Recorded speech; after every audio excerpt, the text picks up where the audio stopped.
Hi, I'm Meggie. I'm about to go into my third year studying law at Jesus College, Oxford. I'm going to be making two videos. The first is this one where I'm going to talk about law at Oxford in general and then how I'm finding law at Jesus College specifically.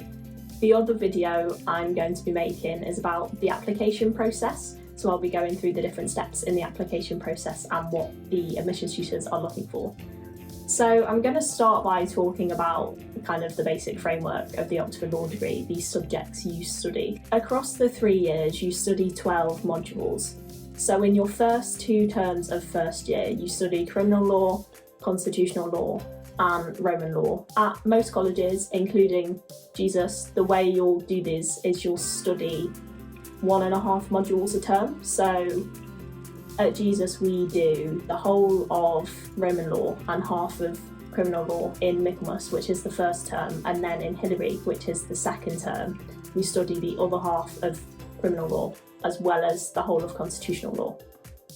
You have your first year exams after these first 2 terms, which can be really stressful because law do their first year exams, I think, earlier than every other subject now. So most subjects do their first set of exams at the end of Trinity, which is the final term. So they do their first year exams at the end of first year, as would make a lot of sense. But that's not how they do it for law. I suppose like the bonus to this is you do get your exams out of the way and you get to have a nice, relatively stress-free summer term of first year because you've done your exams. These exams also aren't really that important. Like they don't go towards your final grade. Doing well in these exams is useful if you want to apply for work experience because these are the only university grades you'll have until you've completed your degree, and we don't have any exams in second year, so it's not really like if you do badly in first year you can make up for it with second year grades because we don't have second year exams. You don't get a grade for second year.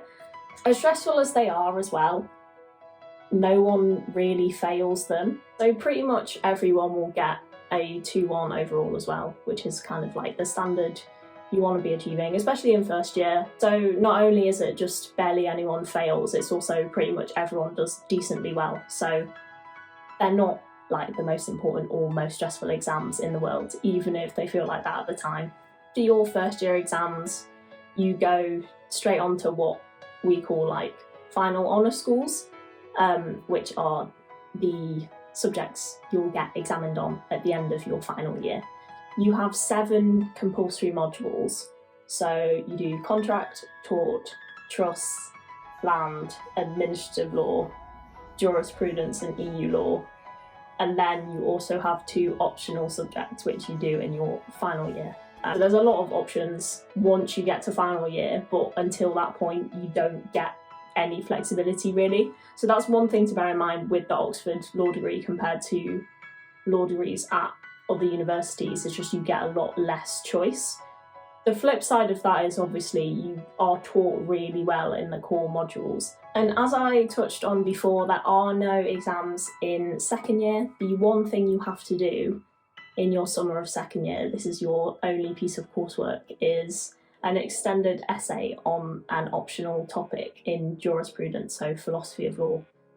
The mini option I'm doing is disability inequality, so I'm doing an extended essay on a question relating to kind of defining disability, basically.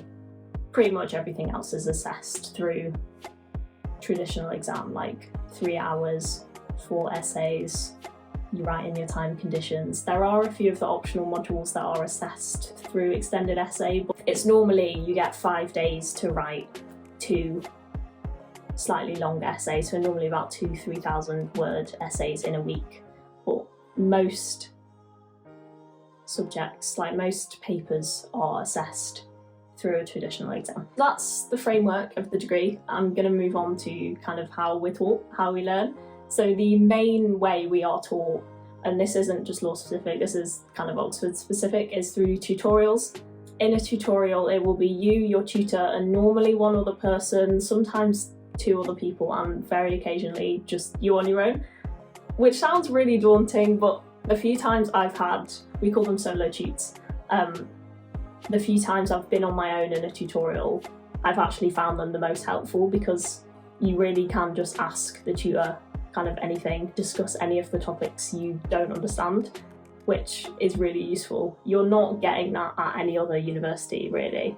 So in a law tutorial, you and your tutorial partner will discuss materials you've been given to read. So every week you'll be given a reading list.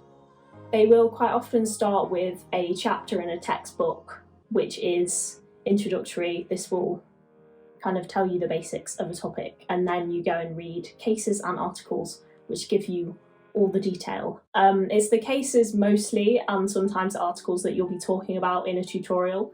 When it comes to cases, you might start with basic questions like, oh, what did this case decide, to kind of go into more detail, like, do you agree with a certain judge's reasoning? You might be asked about your opinion on a case, about kind of whether you think the decision is right. So those are some of the things you might discuss in a tutorial relating to a case. With the articles, they're normally about more controversial areas, so the author of the article will give their opinion on a more controversial area of law, and the discussions you have around these are kind of whether you agree with that argument, why not, your reasons for that. You do also get essays for each tutorial, so every week you'll have either an essay or a problem question to do. So an essay is kind of like your standard, you get a question, you write an argument answering that question. A problem question, you get kind of a scenario and you have to apply the law to that. You might have a tutorial where you kind of just go through an essay or a problem question. For me, I found it's been a lot more common when we've had a problem question to spend the tutorial going through that and going through all the legal issues, rather than when it's just been kind of a standard essay. They haven't really been talked about in tutorials very much for me, but that is college dependent. We do also have lectures, but they're not compulsory, and they don't form kind of a main part of our teaching, really. How you structure your day is up to you. We don't have very many, at least, compulsory contact hours, so you will have a tutorial either once or twice a week, and then all that other time is yours to structure as you want to. So for me, because I work best in the mornings, I'll tend to try and get up so I can be in the library by about 8:30, 9 and work in the mornings, do the bulk of my work in the morning going into the early afternoon, then go back to my flat, have a few hours not working, and then do a bit more work at the end of the day. For some people, they will treat it as a 9 to 5, like they'll go to a library from 9 to 5, have an hour lunch break, then go home and do other things in the evening. And then some people who work best in the evenings will kind of start their day later, like 11 or 12, and work on later into the evening. So it's good because if you know kind of when you work best, you can really tailor your own timetable. It's not like if you have loads of lectures where it's like, oh, I have to be up in lectures from 9 till 2, even though I don't really wake up naturally until 11. I don't really get anything from those first 2-hour lectures. It's also good if you do things like sports or societies, because you can structure your work around these a lot more easily. There's a lot more flexibility. The very obvious downside to this is you have to have a lot of motivation and self-discipline to get all your work done. Once you get into a routine, it is normally fine. Like, everyone will find a working routine that works for them. And the amount of work we get isn't impossible to finish. Especially in first year, it's very much possible to complete all the reading and still have time to yourself. You don't have to be spending all day every day working. So my own experience of law at Oxford is that it definitely is hard work, but I'm enjoying it. I do find it interesting, kind of even when I'm doing a module or topic that I look at it and just think, I know I'm going to hate this.